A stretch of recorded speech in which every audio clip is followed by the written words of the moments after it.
दोस्तों, बेबाक भाषा पर आपका स्वागत है।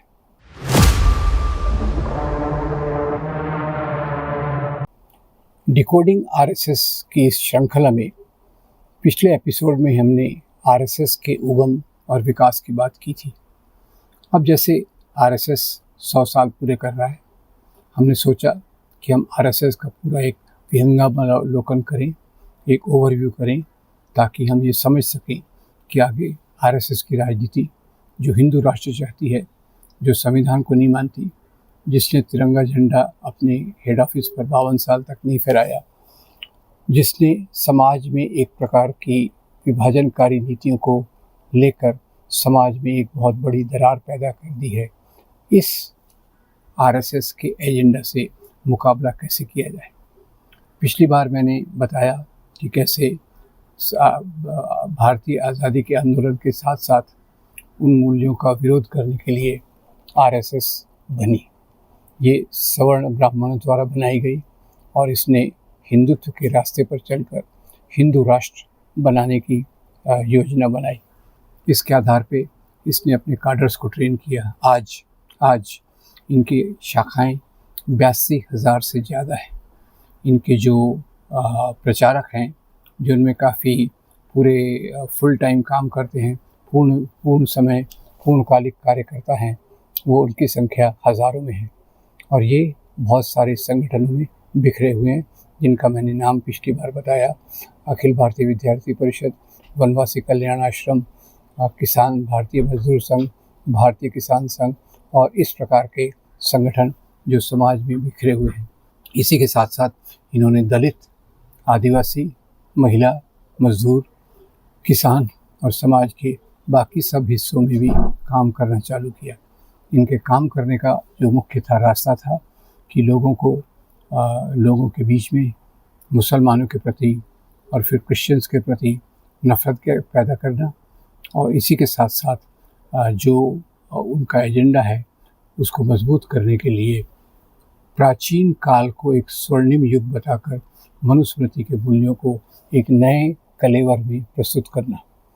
तो खैर, जैसे आज़ादी के बाद जिस प्रकार की सरकार बनी और जो भारत के पहले प्रधानमंत्री थे पंडित जवाहरलाल नेहरू, उनके नेतृत्व में जो नीतियां अपनाई गई, वो नीतियां थी समाज में शिक्षा का विकास, रिसर्च अनुसंधान का विकास, पब्लिक सेक्टर का विकास, और इससे समाज में शिक्षा का स्तर बहुत ऊंचा उठा, स्वास्थ्य का स्तर ऊंचा उठा और एक प्रकार से समाज का विकास होने चालू हो गया।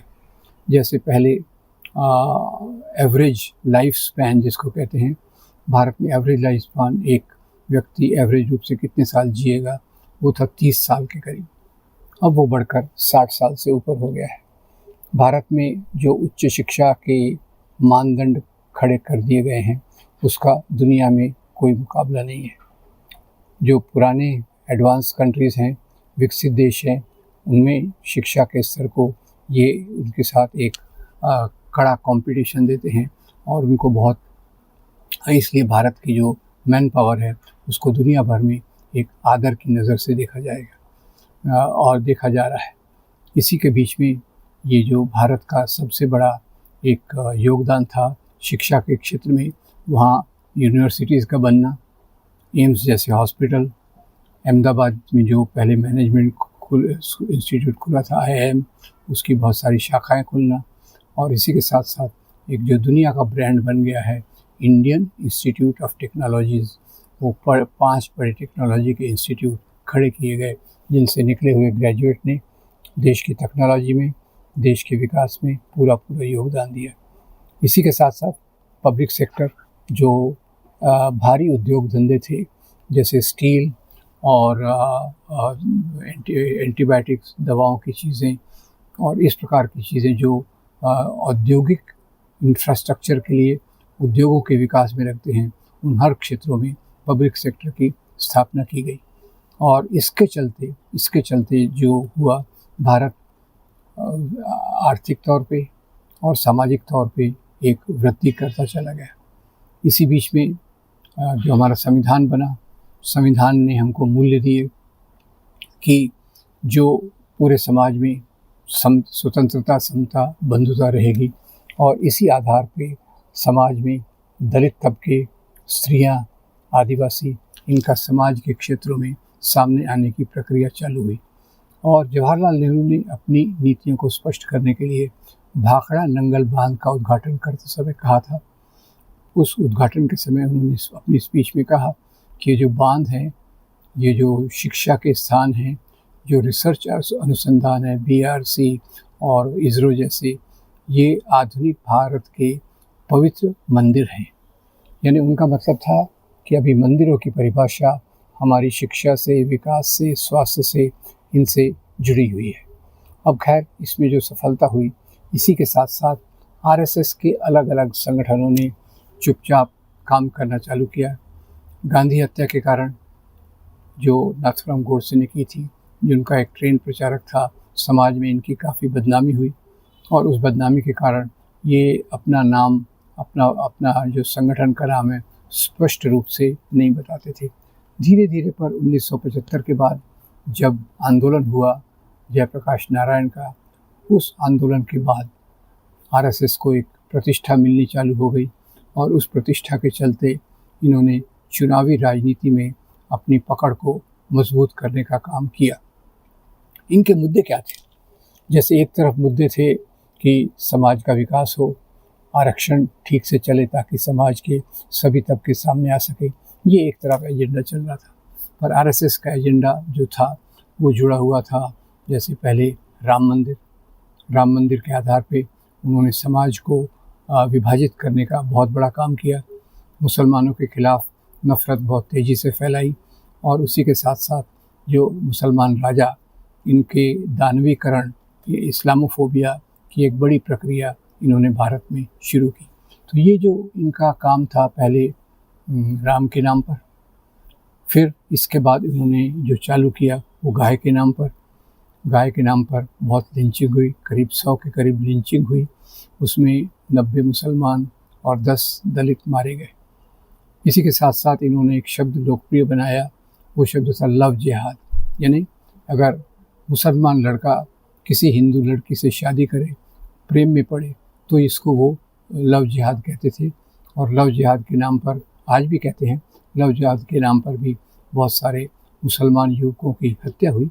उसी का परिणाम उल्टा भी हुआ कि एक हिंदू लड़का भी इसी कारण से मारा गया, क्योंकि वो एक मुस्लिम लड़की से प्रेम करता था। तो खैर, जब एक प्रक्रिया होती है तो उसके परिणाम बहुत अलग अलग प्रकार से आते हैं। तो ये जिहाद की बात इन्होंने अभी बढ़ाकर, जैसे कोरोना के समय मुख्य रूप से इन्होंने एक कोरोना जिहाद नाम से शब्द कॉइन किया था।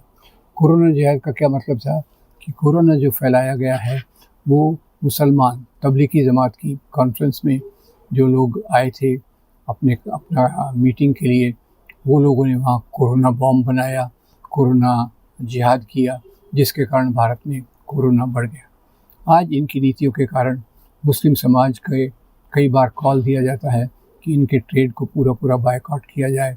इनको आज वो अपनी एक सीमित बस्तियाँ, जिसको अंग्रेज़ी में घेट्टो कहते हैं, इन बस्तियों में रहते हैं। मिश्रित घरों में उनको स्थान नहीं मिलता, समाज में उनको एक नीची नज़र से देखा जाता है। और कई लोग जो ट्रेन में सफ़र करते हैं, उनके ऊपर अगर वो मुस्लिम हैं तो उसके कारण भी उन पर हमला होने का एक बड़ा चांस रहता है। अब ये सब के चलते जब हम देखते हैं कि भारत में आज मुस्लिम एक दुय्यम दर्जे के नागरिक के रूप में रह रहे हैं, अब ये जो नफ़रत फैलाई गई मुसलमानों के खिलाफ, उसके कारण समाज में दंगे तेज़ी से होने लग गए, या ऐसा कहा जाए कि दंगे करवाए जाने लगे। और इन दंगों को करवाए जाने के बाद यहाँ एक जो प्रक्रिया चालू हुई थी वो सामाजिक ध्रुवीकरण की, हिंदू और मुसलमान के बीच में। और इस ध्रुवीकरण से उनकी राजनीतिक सत्ता पहले से मजबूत होती चली गई और वो 1996 में पहली बार पावर में केंद्र सरकार में आए। और केंद्र सरकार में आने के बाद भी इनकी नीतियों में अभी 2014 के बाद तो इनकी नीतियाँ खुलेआम हिंदू राष्ट्र के निर्माण के लिए बहुत तेज़ी से कार्यरत हैं। और इसके चलते उन्होंने के चलते किताबों में परिवर्तन किया है, इतिहास से छेड़खानी की है और जो हमारा वैज्ञानिक सोचने का तरीका है उसको पीछे ढकेल कर जो श्रद्धा के आधार पर ज्ञान होता है उसको उन्होंने तेज़ी से बढ़ाया। तो भारतीय संविधान में जो कहा गया है कि साइंटिफिक टेम्पर को मजबूत किया जाए, उसके खिलाफ काम हो रहा है। जो कहा गया है कि गरीबी अमीरी के बीच की खाई को कम करना चाहिए, उसके विरोध में काम हो रहा है। जो कहा गया है कि सभी लोगों को सुरक्षा प्रदान की जाए, उसके विरोध में अल्पसंख्यक, मुस्लिम, क्रिश्चियन और समाज के कमज़ोर तबके, दलित, आदिवासी और महिलाएं, इन पे अत्याचार बढ़ा है। तो ये उनके एजेंडा का परिणाम है कि आज फ्रीडम ऑफ एक्सप्रेशन, अभिव्यक्ति की स्वतंत्रता, ये काफ़ी नीचे गिर चुकी है। और इन्होंने एक और जो बड़ा काम किया, बड़ा मतलब बड़ा ख़राब काम किया, वो था मीडिया पर पूरा कंट्रोल। 2003 के बाद जब नरेंद्र मोदी गुजरात में मुख्यमंत्री थे, उन्होंने यहाँ के जो पूरे कॉरपोरेट सेक्टर को अपने साथ कर लिया और उन्हीं के साथ इन लोगों ने पूरा मीडिया खरीद लिया। तो आज मीडिया सरकार की आलोचना नहीं करता है, सरकार की कमियों को नहीं दिखाता। वो जो विपक्ष है, जो सरकार को सही रास्ते पर आने की बात करता है, उसका विरोध करता है। तो ये एक बड़ी विडंबना है कि मीडिया, जिसका काम होता है सरकार को सही रास्ते पर लाना, एक चौथे स्तंभ के रूप में काम करना, उसके उलट वो मीडिया आज सरकार की बीन बजाता हुआ दिख रहा है। इसी के साथ साथ उनके जो शाखाएं हैं, स्कूल हैं, सरस्वती शिशु मंदिर हैं और अभी बदली हुई किताबें हैं, इनके माध्यम से समाज में नफ़रत बहुत तेज़ी से फैल रही है, जिससे में एक वातावरण में एक प्रकार की घुटन महसूस होती है। तो दोस्तों, ये सब चीज़ें जब हम देख रहे हैं, ये सब चीज़ें वो हैं जो आज़ादी के आंदोलन के दौरान जो माहौल खड़ा किया गया था, उस माहौल के खिलाफ एक संकीर्ण राष्ट्रवाद को सामने लाने की पूरी ये कवायद है। संकीर्ण राष्ट्रवाद, इसमें हिंदू धर्म के नाम पर और उसमें भी ख़ास तौर से ब्राह्मणवादी हिंदू धर्म के नाम पे इन्होंने जिस प्रकार की नीतियों को सामने लाया है, कहीं कहीं गीता को स्कूल में पढ़ा रहे हैं, हनुमान चालीसा सरकार की तरफ से बांटा जा रहा है, और ये जो बाबा, ढोंगी बाबा जो यौन शोषण करते हैं, लोगों को श्रद्धा के रास्ते पर चलकर एक गलत दिशा दिलाते हैं और ख़ुद बहुत धनवान बन जाते हैं, इन बाबाओं को भी इन्होंने बहुत साथ दिया। एक अभी धीरेन्द्र कृष्ण शास्त्री हैं, उनको नरेंद्र मोदी अपना छोटा भाई कहते हैं। ऐसे ही बाबा रामदेव इनके साथ चले और गुरमीत राम रहीम और ऐसे बहुत सारे असंख्य बाबा हैं जो इनके साथ जुड़े हुए हैं, उन्हीं के एजेंडा को लेकर चलते हैं। तो दोस्तों, आज वो लोग जो भारतीय संविधान को मानते हैं, वो लोग जो एक लोकतंत्र और खुले समाज की बात करते हैं, उन लोगों का क्या कर्तव्य है भारतीय लोकतंत्र को बचाने के लिए, भारतीय संविधान के मूल्य को बचाने के लिए। तो इसमें मैं 4 स्टेप्स बताना चाहूँगा। सबसे पहला तो ये है कि समाज में जो नफ़रत है, नफ़रत का कारण गलत प्रकार का प्रोपेगेंडा जो शाखाओं से निकलकर सोशल मीडिया और बड़े चैनल्स के माध्यम से प्रसारित होता है, उसका विरोध करना ज़रूरी है। जैसे मंदिरों को तोड़े जाने में मुसलमान राजाओं का, फिर समाज में इस्लाम के फैलने के लिए मुसलमानों को दोष देना, मुसलमान राजाओं को दोष देना, उनके बड़े परिवारों को दोष देना, ये सब चीज़ें जो एक भ्रामक चीज़ें हैं, इनका विरोध करने के लिए, समाज के सामने सच्चाई लाने के लिए हमारे मीडिया का, सामाजिक कार्यकर्ताओं का बहुत बड़ा दायित्व है कि वो सच्चाई को लोगों के सामने लेकर आएँ। और सौभाग्यवश आज बहुत सारे चैनल्स हैं, बहुत सारे ऐसे लेखक हैं जो इस विषय पर काम करके समाज की सच्चाई को सामने ला रहे हैं, जिससे समाज में मेल जोल और प्रेम भाव बढ़े। महात्मा गांधी ने जिस रास्ते को पकड़कर समाज के लोगों में एकता लाई थी, उसी रास्ते पर चलकर हमें समाज में फिर से एक मजबूती का काम करना चाहिए। जैसे भारत यात्राएं चल रही हैं, उसी प्रकार से कई संगठन ऊपर आ रहे हैं। भारत जोड़ो अभियान, एडुलू कर्नाटका और ऐसे जो मंच बन रहे हैं सामाजिक, ये सामाजिक मंच कोशिश ये कर रहे हैं कि जो आज सामाजिक आंदोलन बिखरे बिखरे हैं, उनको एक मंच पर लाकर उनको मर्ज करने की ज़रूरत नहीं है, पर जिन सब का एजेंडा लोकतंत्र है, संविधान है और लोगों के अधिकार हैं, लोगों की बराबरी है, वो सब एक मंच पर आकर एक सच्चाई के लिए कॉन्स्टिट्यूशन, लोक संविधान और लोकतंत्र के लिए अपनी आवाज़ को मजबूत करें, लोगों को जोड़ें और ऐसे आंदोलनों का साथ दें जो आंदोलन इन मूल्यों को मजबूत करने में विश्वास रखते हैं। और वो आंदोलन किसानों का आंदोलन था, शाहीन बाग का आंदोलन था, जो मुसलमान अपनी नागरिकता को बचाना चाहते हैं। अभी SIR जो बिहार में हुआ, उसके विरोध के लिए जो वोट चोरी का एक आंदोलन चल रहा है कि ये सरकार वोट चोर कर सत्ता में आई है, इसको एक मजबूत करने की ज़रूरत है।